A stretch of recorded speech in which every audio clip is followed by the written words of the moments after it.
Assalamualaikum warahmatullahi wabarakatuh. Perkenalkan nama saya Dinanda Kurnia Putri, NIM 1910411231 dari kelas Manajemen F. Di sini saya akan mempresentasikan tentang lingkungan internal dengan dosen pengampu Ibu Feti.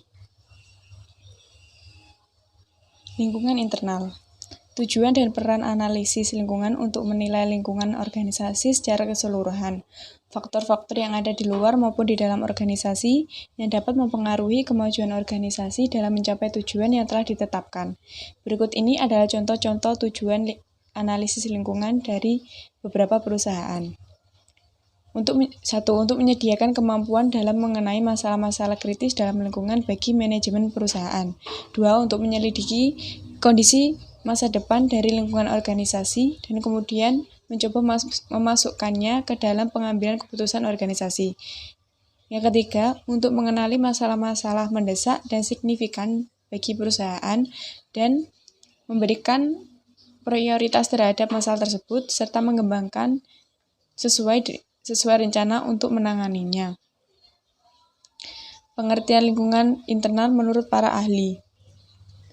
Lingkungan internal menurut Huger dalam Mulji 1998 mengemukakan bahwa setiap usaha yang dilakukan perusahaan selalu dihadapkan pada situasi yang selalu berubah.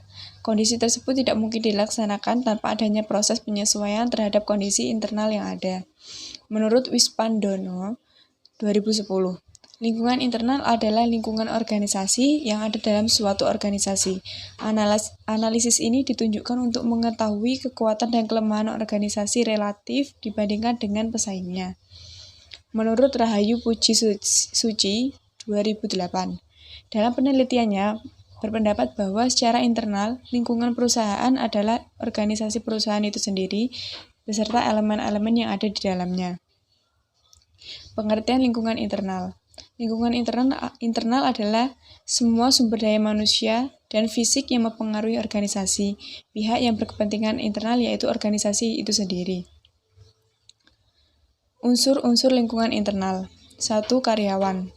Semakin berkembang organisasi, maka karyawan dituntut untuk lebih meningkatkan keterampilan dan kemampuannya. Ada kalanya suatu posisi dalam organisasi menghendaki klasifikasi pendidikan tertentu. 2. Manajemen. Dalam menjalankan usahanya, organisasi memerlukan koordinasi atau pengaturan agar sasaran organisasi dapat tercapai. 3. Pemegang saham dan dewan direksi. Pada sebuah perusahaan,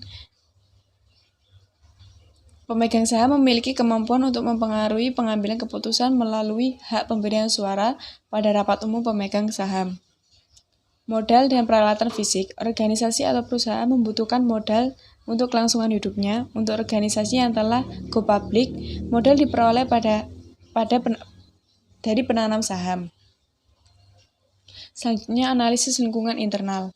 Menurut Heri Ahmad Bukhari dan Zalim Saladin 2006, proses analisis lingkungan internal penting dilakukan oleh perencana strategi dengan urutan sebagai berikut. 1. Menganalisis hubungan antara strategi perusahaan dan tanggapan terhadap lingkungan yang dapat dipakai sebagai landasan untuk membandingkan strategi secara berjalan dengan strategi yang potensial yang akan datang.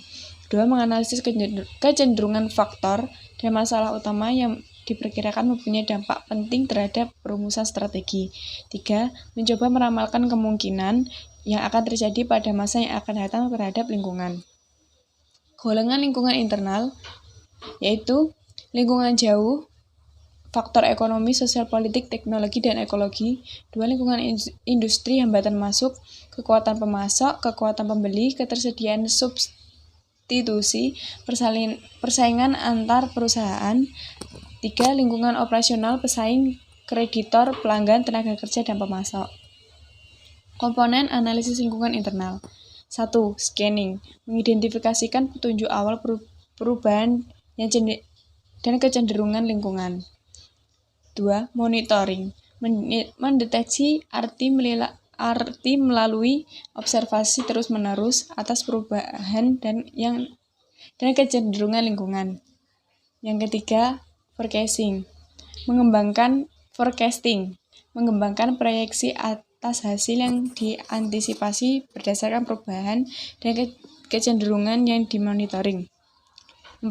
Accessing, menentukan waktu yang penting perubahan dan kecenderungan lingkungan untuk strategi perusahaan dan manajemennya. Dalam menganalisis lingkungan internal ada beberapa unsur yang dianalisis, yaitu 1. Struktur organisasi perusahaan, 2. Budaya perusahaan, dan ketiga, sumber daya perusahaan. Faktor-faktor lingkungan internal: menjunjung tinggi nilai luhur, standar etika moral, ilmu pengetahuan dan profesi, membantu mengembangkan manusia secara optimal, baik lingkungan pendidikan maupun masyarakat, mengembangkan ilmu secara bertanggung jawab dan berkesinambungan, serta menjadi budaya belajar dan meningkatkan mutu diri yang berkesinambungan, mengembangkan ilmu bagi kepentingan dan kesejahteraan umat manusia tanpa membedakan agama maupun suku bangsa, memperlakukan manusia sesuai dengan martabat dan harkatnya. Lingkungan internal di pemasaran. Lingkungan ini dikenal juga dengan bauran pemasaran atau 4P, yaitu product, price, place, dan promotion. Lingkungan internal non-pemasaran. 1. Operasional, 2. Keuangan, 3. Sumber daya manusia, 4. Pemasaran, dan 5. Riset pengembangan. Pengaruh lingkungan internal terhadap organisasi perusahaan. Produk dan jasa merupakan output dari perusahaan yang dikonsumsi oleh pemakai yang terdapat pada lingkungannya. Di pihak lain, perusahaan juga perlu mendapatkan berbagai jenis input dari lingkungan agar mendapatkan output yang optimal. Input yang diperlukan oleh perusahaan seringkali sumbernya dikuasai oleh perusahaan atau organisasi lain yang terdapat di lingkungannya, sehingga perusahaan terpaksa mempunyai ketergantungan sumber daya terhadap lingkungannya. Posisi perusahaan menjadi berbahaya jika pertukaran input dan output ini tidak seimbang. Jika lingkungan bertambah kompleks, maka perusahaan juga harus menjadi lingkungan kompleks agar mampu menghadapi perusahaan lain. Setiap elemen dari lingkungan perlu dihadapi oleh suatu bagian khusus dari perusahaan. Karena itu, organisasi terdapat pada lingkungan kompleks memiliki lebih banyak bagian maupun jenis tugas.